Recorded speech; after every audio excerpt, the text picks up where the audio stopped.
Buenas noches, doctor.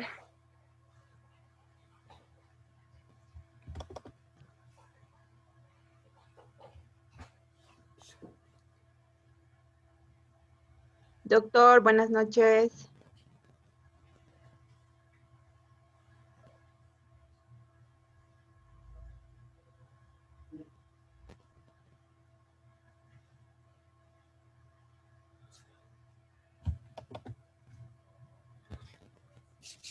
Buenas noches, vamos a comenzar. Vamos a esperar un minutito primero a que se nos unan algunos compañeros más para continuar, pero vamos a estar recapitulando lo que habíamos visto en la anterior clase, ¿no? Bueno, se trataba de las empresas públicas, ¿no? Que son empresas o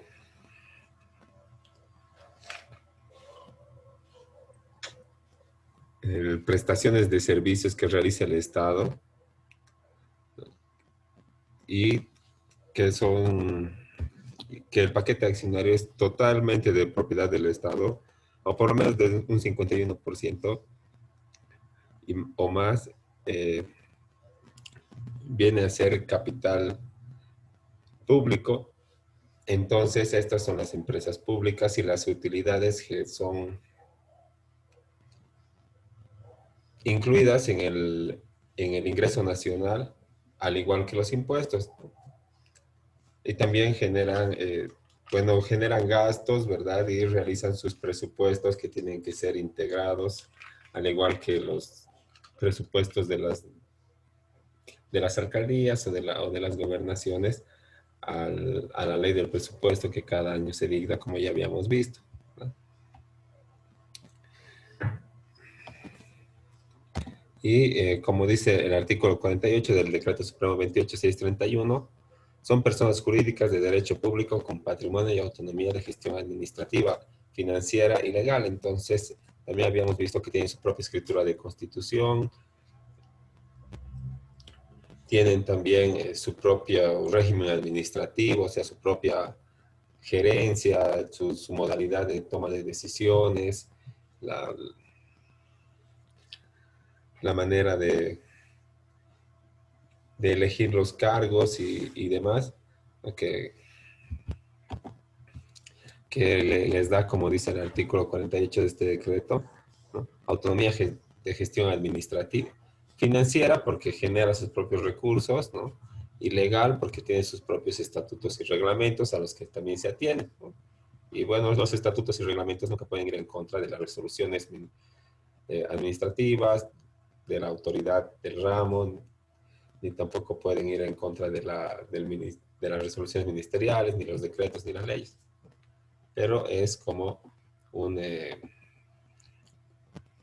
un plan de acción de la empresa donde se establecen las finalidades, el objeto, la manera de elección, la administración, cuáles son los cargos que se ocupan, cómo se eligen, eh, la, la cesación, la liquidación y demás.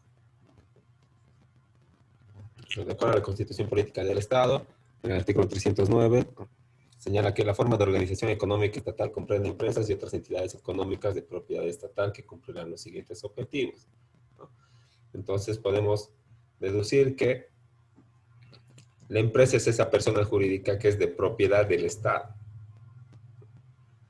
y que es una organización económica, entonces entra dentro del comercio de bienes o servicios, pero siempre no para generar utilidad, sino para coadyuvar al desarrollo económico y el, para, para coadyuvar al desarrollo económico, ¿verdad? Y para poder prestar servicios y asegurar la universalidad del acceso al, a, como algunos servicios como el sistema financiero a los que no tendría acceso toda la ciudadanía, si no existiría, digamos, una banca pública con condiciones más beneficiosas y con requisitos más flexibles que la banca privada.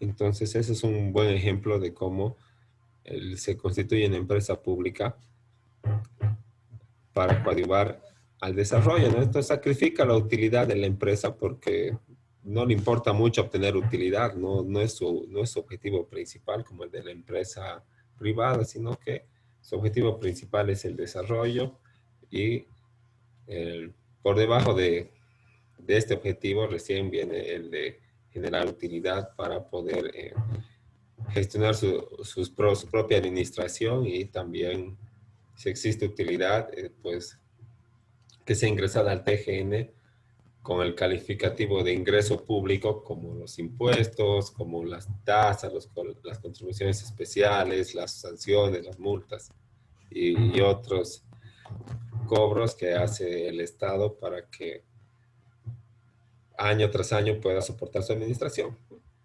Me han visto algunas deficiencias también, como el crecimiento burocrático, la ineficiencia crónica derivada del carácter político en la designación de las máximas autoridades administrativas de la empresa, ¿no? Pero también existen algunas razones a favor, como aquellas que se apoyan en la geopolítica y señalan que no se puede dar la administración de los bienes estratégicos a la iniciativa privada. Entonces, tiene que generar algunos monopolios fiscales y con eh, total justificación, ¿no? Para asegurar el cumplimiento de los derechos, la optimización de los derechos, el acceso a los servicios básicos y poder prestar los servicios públicos para cubrir las necesidades de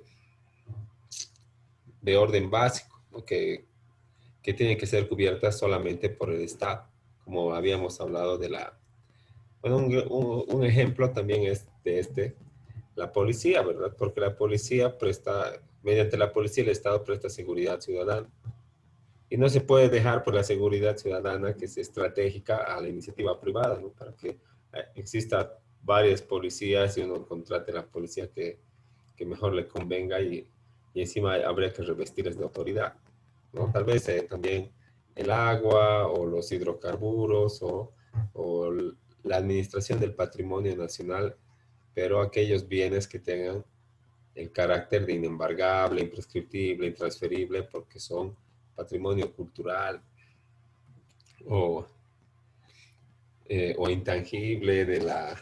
¿Cómo es, Patricio? Que porque son patrimonio, han sido declarados patrimonio cultural de Bolivia. Entonces, no, para poder obtener recursos a efecto de cumplir con un proyecto planteado, no podría ir a vender pues la Puerta del Sol, ¿verdad?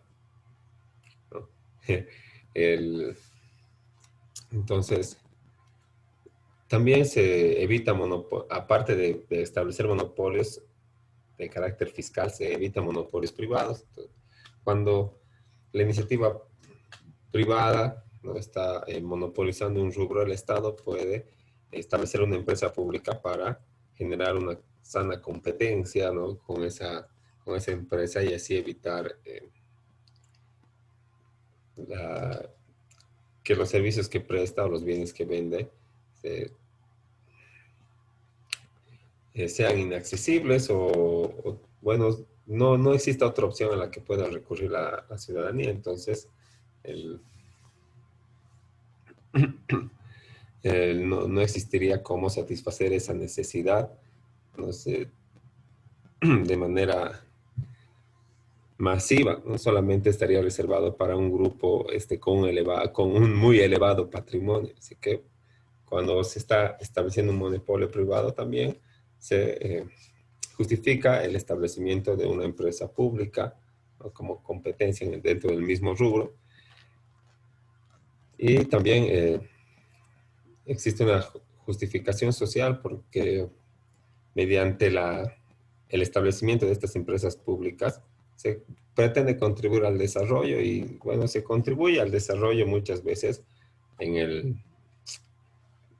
por ejemplo, con este Banco de Desarrollo Productivo que es del Estado mediante préstamos más flexibles, con intereses mucho más bajos que la banca privada y aceptando otro tipo de garantías que hace que las personas que se dedican al sector productivo y que, bueno, no tienen facturas, no tienen recibos, no tienen un bien inmueble dentro del radio urbano, puedan así en esas condiciones acceder a los créditos de este banco, ¿no? Entonces, esa es una justificación social y también existen razones económicas, ¿no?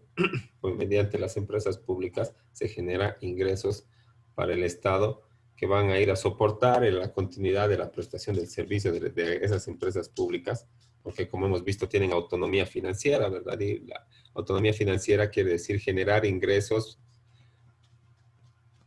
para soportar sus propios gastos.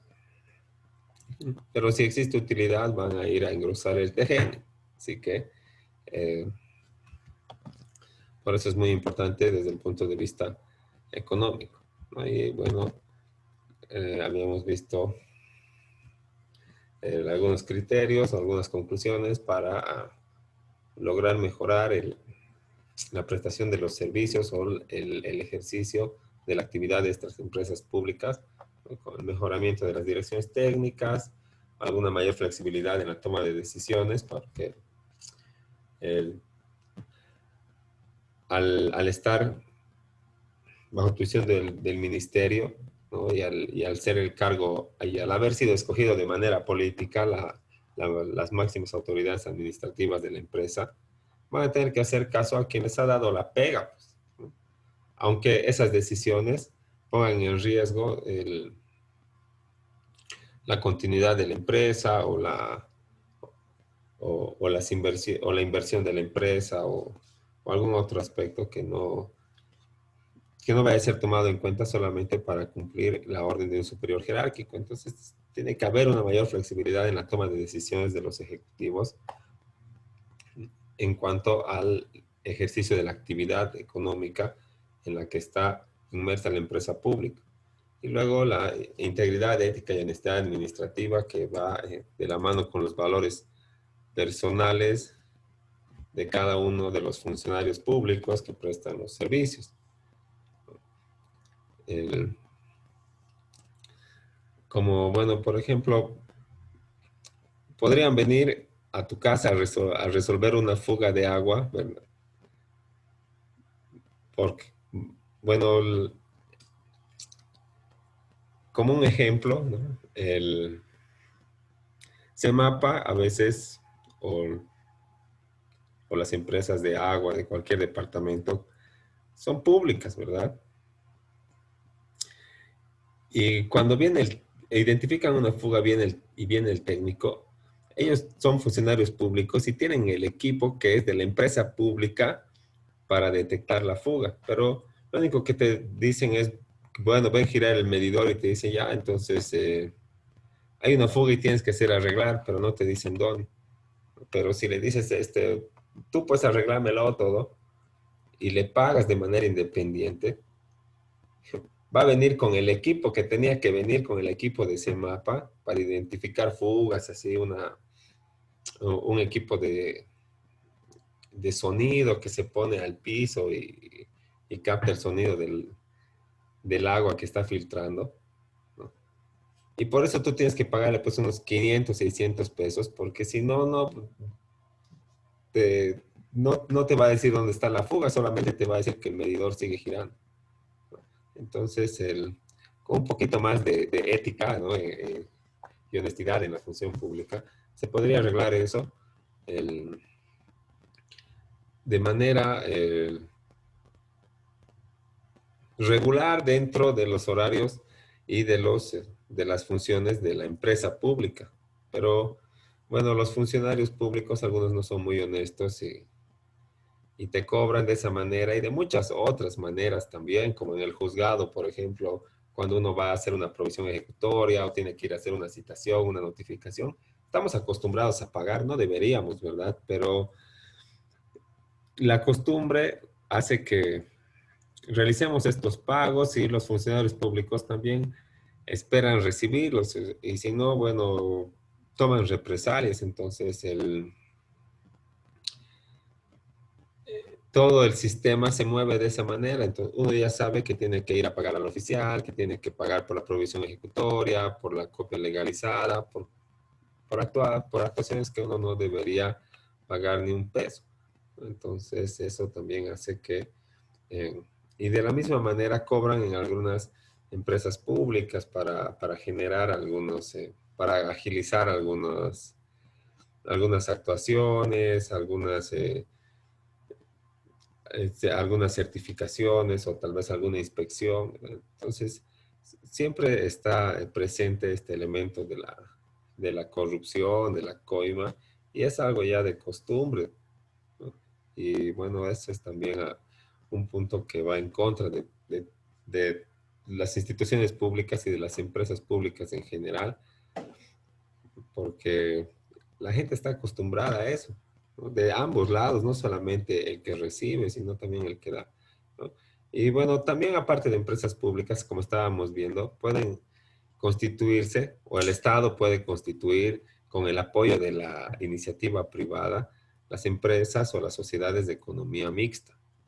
Y bueno, no se olviden poner su nombre en el chat, por favor, para que se les tome en cuenta con la lista de asistencia. Entonces, estas sociedades de economía mixta, como les iba diciendo, están formadas entre la iniciativa privada y el capital público o del Estado, pero el Estado no solamente en el nivel central, sino que en mérito a las autonomías y nuestra nueva forma de organización política, pueden conformar sociedades de economía mixta, tanto el Estado central como las gobernaciones, las municipalidades y otras entidades públicas, como los ministerios, por ejemplo. Entonces, las sociedades de economía mixta son las que se forman entre el Estado o las municipalidades o las gobernaciones u otras entidades públicas, conjuntamente con el capital privado, con el objetivo de fomentar el desarrollo de actividades industriales, comerciales o de prestaciones de servicio, o para implementar estas actividades si es que no están ya implementadas y no aplica en la parte del fomento, ¿verdad? Porque no habría que fomentar si no existe.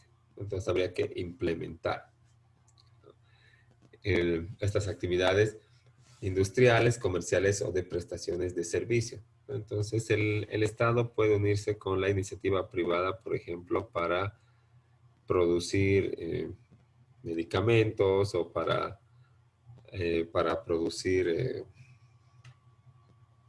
azúcar o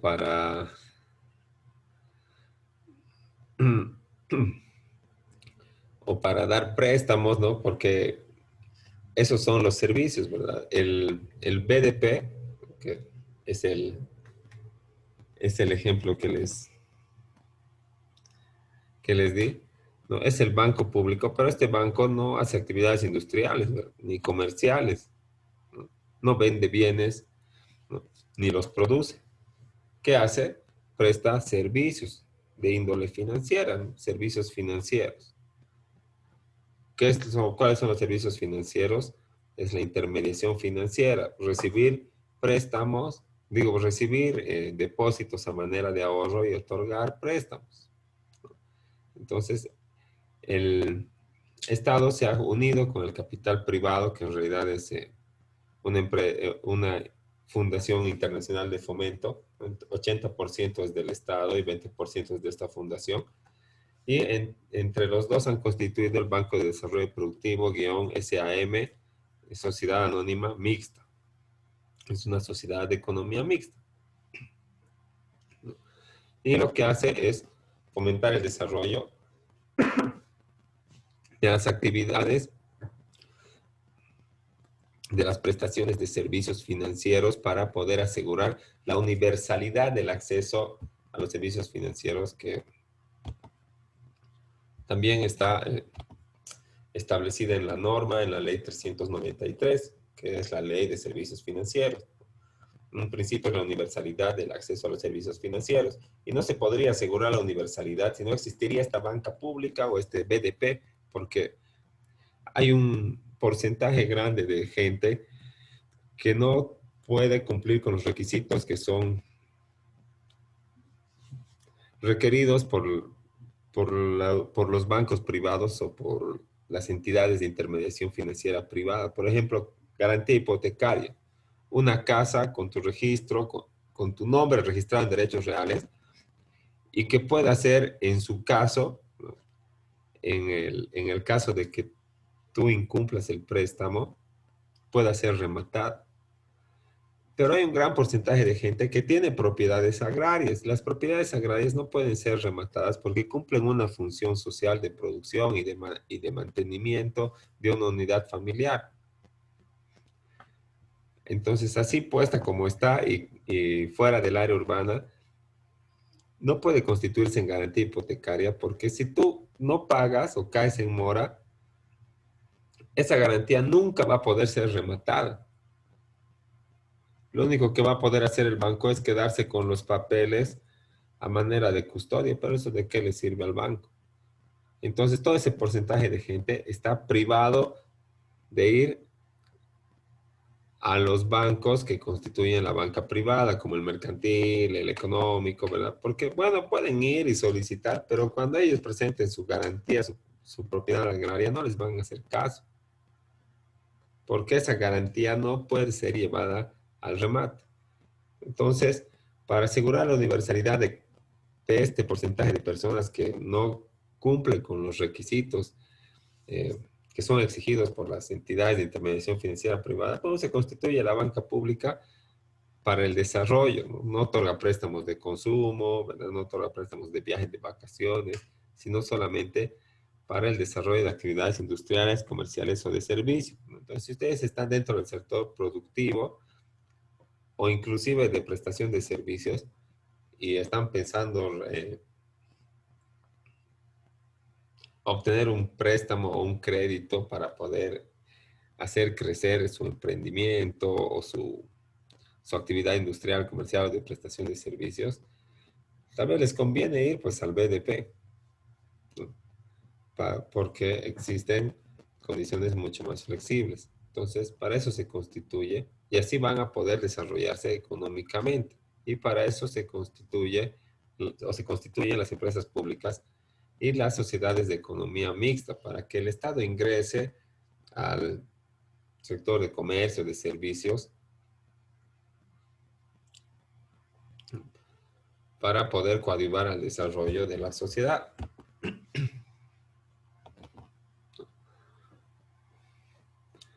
El, este nuevo tipo de sociedad se ha establecido en razón de que el Estado, con el fin de proporcionar a la colectividad servicios públicos rentables, eficientes y actuando como una persona de derecho privado. Entonces, ofrece los mismos servicios públicos que otras empresas, pero a precios más bajos porque, como habíamos dicho, sacrifica la utilidad, deja de lado la liquidez, no quiere recibir mucho dinero, pero quiere que todos accedan a ese servicio y se desarrollen de alguna manera con esa prestación. Entonces, son mucho más rentables. Son eficientes, bueno, eso está en veremos, ¿no? Porque acá en Bolivia, en nuestro medio, las empresas públicas y las instituciones están tachadas de ineficientes porque son muy burocráticas, el, porque no es buena la dirección, porque nunca cumplen con los plazos, ¿no? Pero se intenta, ¿verdad?, ser eficiente. Por eso existe, bueno, no es de propiedad total del Estado, ¿no? Las sociedades anónimas de economía mixta también contienen un porcentaje de capital privado y los inversionistas, los propietarios de estas acciones de capital privado, se aseguran de que los servicios sean de calidad, entonces, o que sean eficientes. Y cuando es la empresa pública o las instituciones públicas, entonces se vuelve mucho menos eficiente por la burocracia, por el factor político, los cargos administrativos y otros que ya habíamos señalado, ¿no? Y como señala también acá, este tipo de sociedad se establece actuando como una persona de derecho privado. ¿Qué quiere decir eso? Que se atiene a las normas del Código de Comercio y del Código Civil para la constitución de la sociedad, la liquidación, de la responsabilidad y demás. Y son normas que tiene que cumplir y que el, no porque el Estado esté participando de esta empresa, de esta sociedad de economía mixta, por ejemplo, se le va a dejar que no tenga estatutos, no solamente porque el Estado participa. Para poder constituir estas empresas de economía mixta, el Estado también tiene que cumplir todas las prerrogativas que establece el derecho privado en cuanto a las sociedades comerciales. El derecho, el Código de Comercio, el Código Civil, ¿no? Y si es el banco, si va a constituir una sociedad anónima mixta como banco, también la ley 393 de servicios financieros,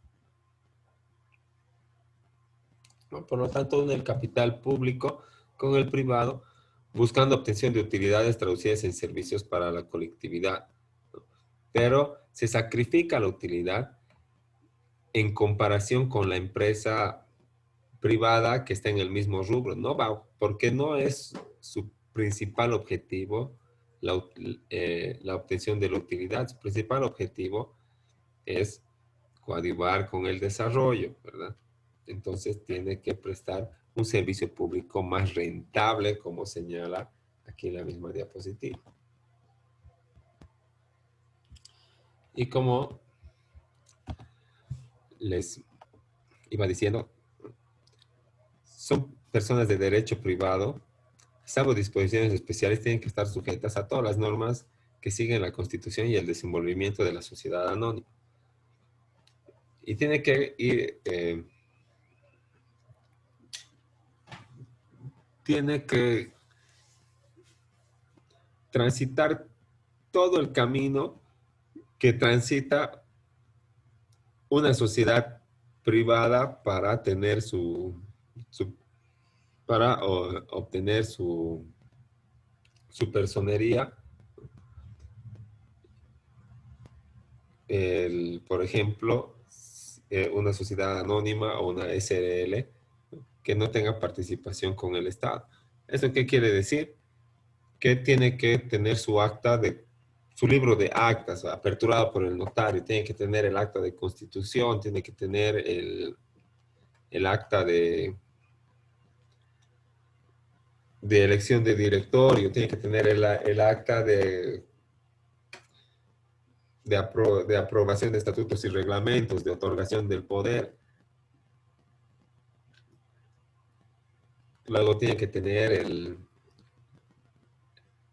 la resolución que aprueba la personería jurídica, tiene que tener su testimonio de notaría de gobierno, ¿no?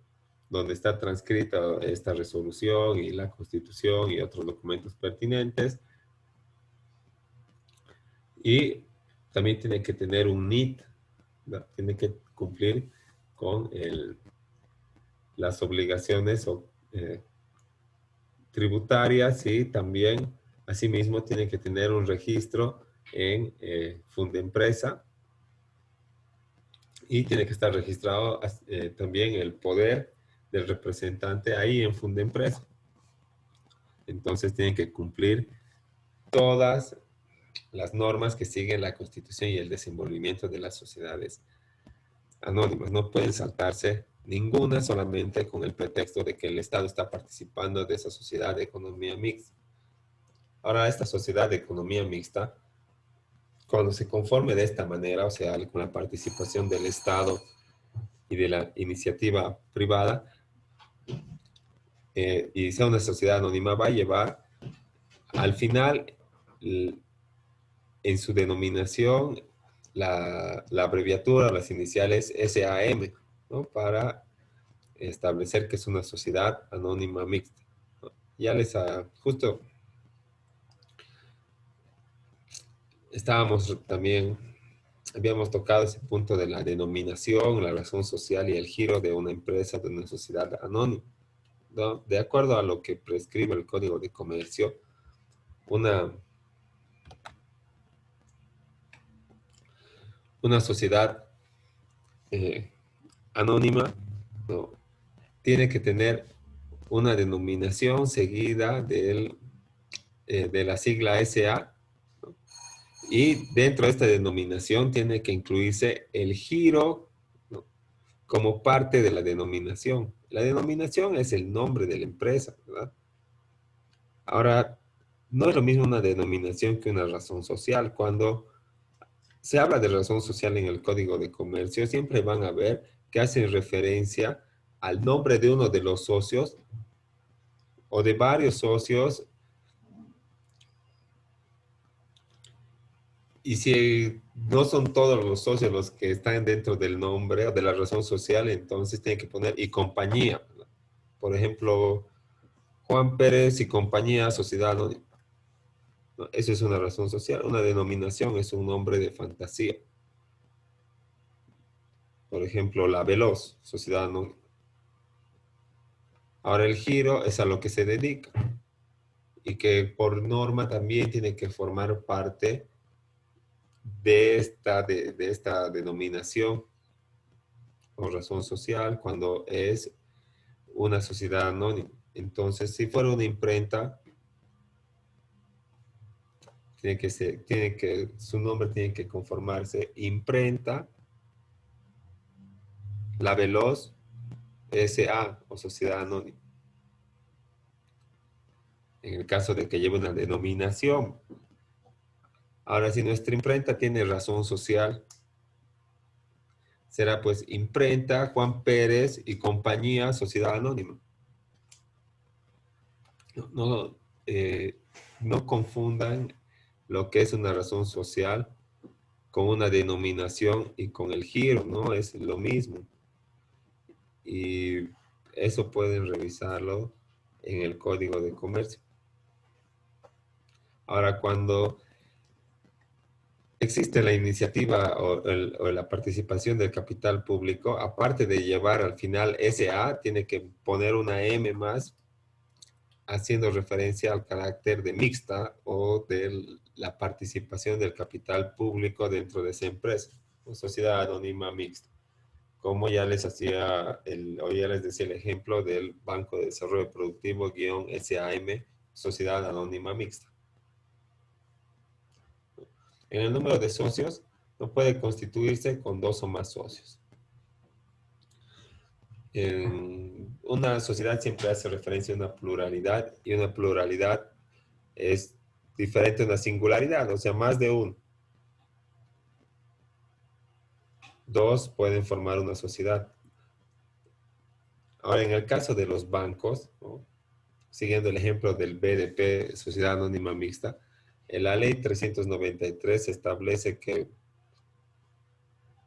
mínimo van a ser 5 socios cuando sea un banco, ¿no? Y el banco tiene que ser una sociedad anónima por ley. No van a haber algo que se llame banco y sea SRL. Todo es banco, económico, sociedad anónima, mercantil, sociedad anónima, fácil, sociedad anónima. Y los que son SRL son cooperativas, porque así la ley lo establece, ¿no? Pero sí, no es una sociedad de intermediación financiera. Una sociedad anónima puede estar conformada por dos o más socios. No existe un número máximo de socios en las sociedades anónimas. Entonces puede ser hasta el infinito. Vamos a quedar ahí porque se me está acabando el tiempo y en unos 15 minutitos pues, les comparto todo el enlace y demás. Va a estar en la plataforma de la universidad para que Está podamos bien, ingresar a doctor. la... Si tienen alguna duda, hasta aquí. No, todo No, claro. doctor. Entonces, en 15 minutos retomamos la clase para poder terminar y ingresar ya al tema 6. Hasta luego.